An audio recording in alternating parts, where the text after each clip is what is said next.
ошол жерде канча үйлөр снос болсо, ошонун bir 2-3 эле үйдүн госактысы бар.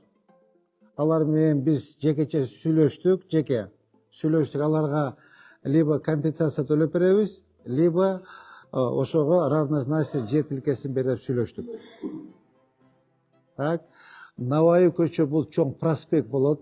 Бул билдирүүнү мэр Жеңишбек Токторбаев 14-апрелде Кызыл Кыштак аймактык башкармалыгында өткөн көчмө жыйында айткан. Ошондой эле ал бузуу иштери бир гана Наваи көчөсүндө эмес, шаардын башка райондорунда да жүрүп жатканын белгилеген. Анын айтымында Наваи көчөсүнүн айрым тургундары 2010 жылдан кийин кызыл сызыкка мыйзамсыз курулуш салышкан. Бул билдирүүдөн кийин 15-апрелде Наваи көчөсүнүн 30га жакын тургуну Акпресс маалымат агенттигинде пресс-конференция өткөрдү. Алар мэрге туура эмес маалымат жетип жатканын айтып, эгер шаар башчысы эл менен түз жолугушуу өткөргөндө мындай түшүнбөстүктөр жаралмак эмес деп билдиришти. Kim барып көрсө, текшерип көрсүн, колубузда госакт бар, проект бар, курулушка рухсат, приемка, и нема заключение архитектура хамма yo'q borda bizda. Aslida merimiz bilib qo'ysin shuni deb nima qilyapti? Merga bu noto'g'ri informatsiya yetib qoldi. Shuning uchun merimiz hurmatli merimizdan so'raymiz. Shu kelib turib bir qator ko'rib, shuni to'g'ri qilib nima qilib yetkazsa, mana bunday dezinformatsiya ketmay qoladi. Жыйынга катышкан тургундар кызыл китептерин көтөрө келишип, Наваи көчөсүндө 50 жылдан бери жашап жатканын билдиришти. Алар эч кандай кызыл сызыкка мыйзамсыз үй салышпаганын, 2010 жылы бузулган үйлөрдүн ордуна мамлекеттин уруксаты менен кайрадан турак-жай курулганын айтышты. Uylarimiz buzulganda Olmasbek Atambayev kelib, mer aşı vaqtida Olmasbek Atambayev bo'lgan eldi cho'g'iltirib, hammadan konsultatsiya olib, maslahat olib, hammani fikrini bilib, sizlarga biz davlat yordam bera olmaymiz.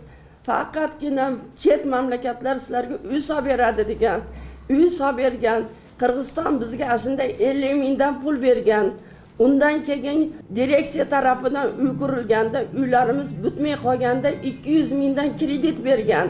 Bu kreditni olib 2018-yilgacha 5% to'lab keldik. To'lab endi ba'zi mana surishtirsa, hozirgi mahalda ham to'lamagan odamlar juda ko'p. Turgундар мэрия тарабынан түшүндүрүү иштери жетиштүү деңгээлде жүргүзүлбөгөнүн, компенсация маселеси так чечилбей, расмий эскертүү кагаздары берилбей, үйлөрү мажбурлап бузулганына нааразы болушту. Bizga компенсация yer beramiz deb va'da qilgan edi. Biz o'ylabmizki, bir oy ro'za ichi to'xtab tursak, mer kelib, vakillari kelib, sizlarga haloyiqmadan kompensatsiya beramiz yoki sizni moncha uyingiz ketibdi, sizga uy beramiz yo dom beramiz deb bizga bir og'iz aytmadi ham, hech narsa bo'lmadi. Endi bizda hech qanaqa mana uylarimiz buzishga ruxsat ham yo'qda. Hech qanaqa meriya tarafdan uying buzilsin deb bitta prepissaniya berish kerak yo birorta gap aytish kerak. Unaqa yo'q. Sirazi keldida buzib ketdi. Kompensatsiya to'g'risida gap yo'q. Uy berish to'g'risida gap yo'q. Biz nima qilish kerak? Bu materialni uşerni kim to'laydi? Kim to'laydi? Bu yerda juda katta uşer bo'ldi. Odamlar psixologически уже kasal bo'ldi. Yilg'ab o'zi kasal bo'lib, davlat asos saxirlar oshib yotibdi ko'pchiligi. Hatto mahallamizda bir bolani uyda o'tirgan yerda turtvorda boshiga qish tushib ketdi, qo'li sindi. Endi bunday qilish kerak emas. Agar buzadigan bo'lsa, xo'p, buzsin, kesin, ogohlantirsin, uydan chiqinglar, yo bo'lmasa biz mokini buzamiz deb aytish kerak edi. Hech narsadan hech narsa yo'q, kelib buzib olsa, unda xalq ham norozi bo'lib qoladi-da. Meriyaga manovi buzib ketgandan keyin chiqsak hech qanaqa aqcha yo'q deyishdi. Xohlasang yer beramiz dedi. Quruq yerni bergan bilan biz turpoqni ichida yashamaymiz-ku. Aqcha bo'lmasa u yerga qanaq qilib uy tikkalaymiz. Ashaqlarini nimaga ko'rib chiqmaydi. Turgундар мэрдин шаардын инфраструктурасын жакшыртуу жана кеңейтүү аракеттерин колдоорун белгилешти. Бирок алар биринчи кезекте кенемте төлөнүп, үй бүлөлөр көчөдө калбашы үчүн башка жерге жайгаштырууну суранышты. Mayli biz qarshi emasmiz. Uylarimizdan olsin. Mayli o'zimiz beramiz, rozimiz. Lekin bizni ham kompensatsiya bersin. Uylarda kelinlar bor, nevaralar bor, qizlar bor. shularda bir yerga biz ham joylashimiz kerakmi yoki joylamasdan ko'chada qolishimiz kerakmi? Aytsa, mana kompensatsiya berdim sizga, endi bo'shating desa, biz balkim o'zimiz bo'shatib chiqib ketarmiz. Merda olib borayotgan siyosatiga qarshilik, hech qanday qarshilik yerimiz yo'q. Biz ham ularga kerak bo'lsa qo'limizdan kelsa yordamimiz beraylik deyapmiz. Lekin eng asosiy bizning problemamiz shu ko'chada yashayotganlar uyimizni agar oladigan bo'lsa, shu kompensatsiyasini oldin berib, beradigan chekini berib turib, keyin qilsa mayli biz bo'shatib berishga rozi bo'lyapmiz. Xalqni yig'latib, ko'chada qoldirib, yosh bolalarimiz bilan bu ahvolga qiynab solishini noto'g'ri deb bilamiz. Ош шаардык мэриясынын шаар куруу жана муниципалдык менчик бөлүмүнүн башчысы Мирланбек Казыбай уулу компенсация жер тилкеси түрүндө гана берилерин билдирди. Анын айтымында шаардагы 3-4 жерден участок берүү маселеси каралууда. Бул үчүн тургундар өз турак жайларын көз карандысыз баалоочуларга баалатышы керек. Баанын негизинде тиешелүү жер тилкелери бөлүнүп берилет. Ошондой эле ал мэриянын максаты элди көчөдө калтыруу эмес деп ишендирүүдө. Бүгүнкү күндө Навай көчөсүндөгү канча жер квадрат метр жер кирсе, ага теңдеш башка жерден жер беребиз. Компенсация только бүгүнкү күндө жер менен болот.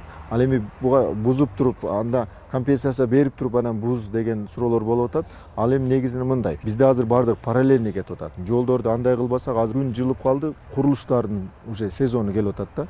Биз ошондуктан проекттин негизинде жолдун топосъемкасынын негизинде жол разметкалардын негизинде бузуу иштери жүргүзүп, уже баштай беришибиз керек. Ал эми берки неме компенсация боюнча маселе жок. Бизге кайрылган болсо, аны төлөп беребиз. 15 апрелде депутат Бакытбек Марепов жогорку кеңеште ага көптөгөн жарандар кайрылып жатканын айтып, башкы прокурорго кызыл китеби бар жарандардын да үйлөрү бузулуп, аларга компенсация төлөнбөй жатканын билдирди. Мына кече эле интернетте, социалдык тармактарда ыйлатып, чыркыратып, керек болсо ошол жерде жана экскаватор, бульдозердин алдына жата калса деле бузуп салып атышат да. Ушулар боюнча дагы бир тиешелүү жетекчилерге же мэр, айыл өкмөттөргө бир чара көрүш керек деп ойлойм да. Баш мыйзамыбыз болгон Конституцияда туура так жазылып турат. Менчик кол тийгиз деп.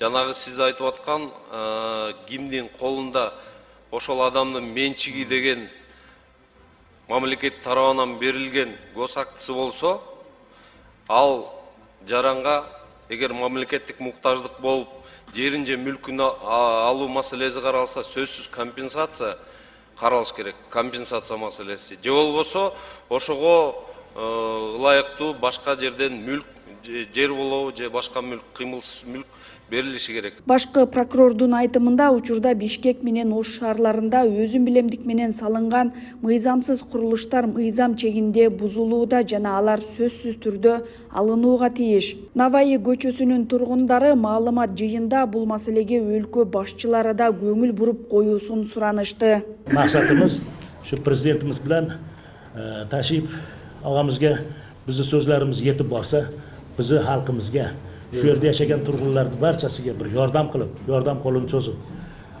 shu kompensatsiya masalasida yordam bersa, uy yo'qlarga uy masalasida, yer masalasida yordam bersa, shu bizni talabimizga loyiq bo'ladi degan umiddamiz.